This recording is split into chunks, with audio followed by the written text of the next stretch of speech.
that's what I said now, princes.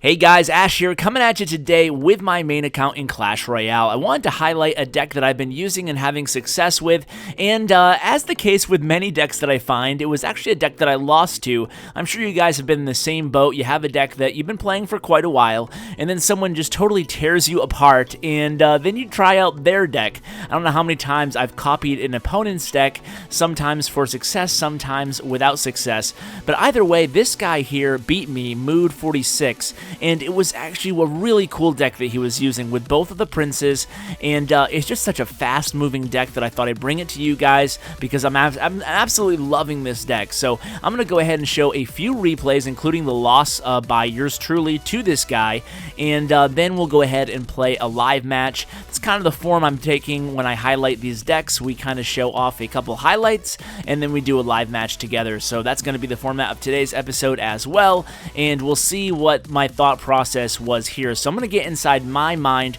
rather than my opponent's head, and then we'll flip the switch because I'll actually be using that deck in the rest of the episode. So on this deck here that I'm playing with, it's a pretty basic Royal Giant deck, right? With the Royal Giant and the PEKKA to counter other Royal Giants if I'm going against them. Royal Giant obviously so popular along with the Hog. It's actually nice to show off a deck here that doesn't involve either the Golem, the Royal Giant, or the Hog. So I go super aggressive with my Royal Giant here. Huge mistake by yours truly, and I'm going to go ahead and get a significant amount of damage off my right tower. Now he has Barbarians coming at me on the left. What a big misplay by me with that Royal Giant. I should have just defended and then waited. Meanwhile, he was able to really capitalize by getting both the Dark Prince and the normal Prince on the board at the same time there up against my right tower.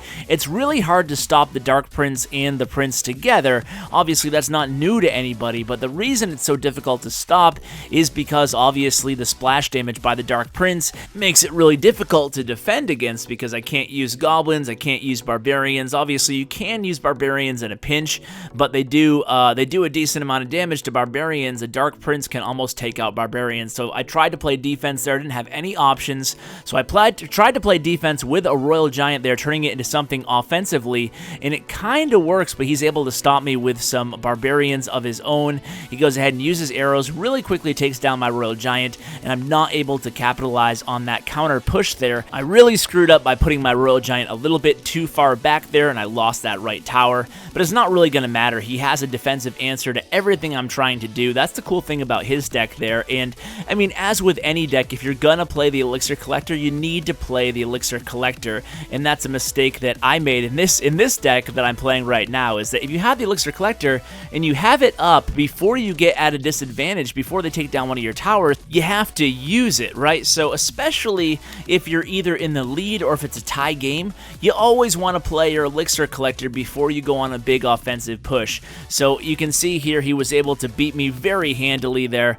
So I went ahead and I stole his deck, right? So I was like, okay, I'm going to try this deck out, see if he's just a much better player than I am, which could also be the case, or to see if the deck is really that strong as well. So I have not lost yet since with the deck, and I really enjoy it. These are against, I think, one level 10 in here, so I won't play that one, but we will show the two level 11 matches, and you'll get a feel for how the deck works now that I'm playing it in this match. So he's going to use the Miner. I'm going against a Miner player right now. Miner, another popular card in the game right now, usually in combination with a Hog type cycle deck, and obviously you can use the Miner as well to try to sneak in a PEKKA or Spear Goblins, or Goblins in this case, to the tower while it is distracted. Obviously Miner, really good against the Princess as well. So here I don't have an answer for the Hog because I did play the Elixir Collector, so he gets a hit or two off my tower. Not really the end of the world, not too worried about it. Fire Spirits are becoming more and more popular in the game. Depending on levels, they can actually take down a minion horde if you have a one level advantage on your Fire Spirit, so certainly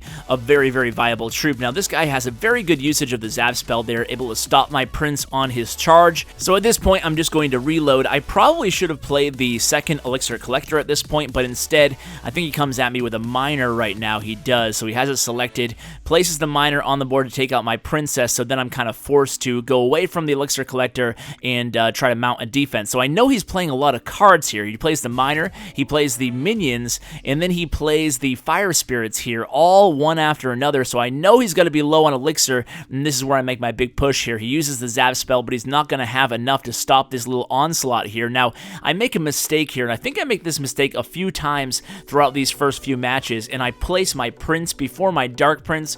Always make sure you don't do what I do there. Make sure you put the dark prince first, and then the prince. Obviously, the dark prince has that splash damage, and it can absorb more hits than the prince does. So now at this point, I'm going to go ahead and try to defend that left tower and try to sneak in some troops onto the right tower when he least expects it, because I think at this point he expects me to stay in that left lane because I'll be defending and maintaining an offense. So I'm going to try to sneak in a prince there in the right-hand lane, and I'm just able to do so. And I've always put the skeletons. That's why the skeletons are so great in this deck, because if you can get them onto the tower, they're obviously going to almost double the amount of damage that the prince is going to be able to do to that tower because of all the added DPS, and they're obviously not going to be targeted. Let's go ahead and fast forward so I can get into a live match here. So that was a 3 crown. He kind of just gave it up at the end there. So it was such a great strategy, though, as far as the having both princes in the same deck. You're really able to pull some sneaky attacks. It's all about maintaining that elixir advantage,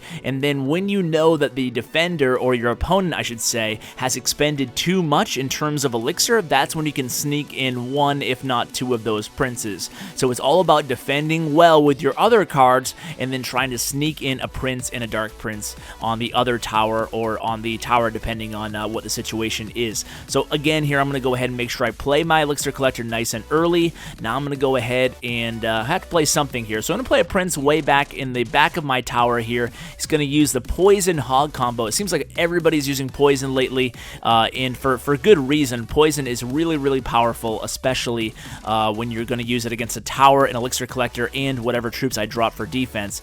And when you're hitting 3 targets with any direct damage spell, that's always a really good thing. So at this point, it looks like he's going to defend pretty well against my prince. In fact, I don't even touch his tower there, so that was not how I want it to work out. And now he has the 2 Elixir Collector advantage to me. I'm going to put my Elixir Collector on the map, try to even things out there, but I know I'm at an Elixir disadvantage right now. Now he's coming at me with a hog. He knows that as well. I'm going to play these Barbarians as soon as I possibly can. He's going to get a couple hits on this right tower here. So that again, and now he has the poison spell. The thing about the poison, it has some sneaky damage to my tower, and what I can run into, I'm going to put a prince in the left lane here. What you can run into here, if they use the poison spell correctly, and the skeletons just barely placed in time to get that prince off that tower. So the poison spell, if they just keep periodically dropping it on an Elixir Collector and a tower throughout the match, next thing you know, in a match like this, it's pretty evenly matched, when he has a counter to everything I throw at him, and I have a counter to everything he throws at me, except for the poison spell. You can see about half of the damage off my tower now, just from the continual usage of the poison spell. So I have 1 collector on the board, he has 2. Gonna have to play something here. Figure he's gonna play the hog, which he does, so I'm gonna play Barbarians. Obviously my favorite counter to the hog, especially when this deck, is the Barbarians. Now I'm gonna get something going, hopefully here offensively. So I have both of my princes, another poison spell. Both of my princes on the map here. This cannon is doing a great job. When they have a cannon or any kind of defensive unit in combination with skeletons, it's pretty difficult with this deck, I'd imagine, because of all those targets. So Barbarians again against the Musketeer, a hog combo, and again, if you can just get 1 shot on my tower at a time, he's gonna do some good damage here. So let's go again to the opposite lane here with a prince. Let's see if he has an answer this time. Gonna back it up with some goblins, and he does in fact have that cannon up. Should have been ready for it. Wasn't 100% sure if he would. Let's play the Barbarians again. Things are not looking too well for me here. I got a few hits off both of the towers, but he has significant damage done to my right tower. I have another big push going. I don't think he has the cannon up. In fact, he can't possibly have it up because he just used it there.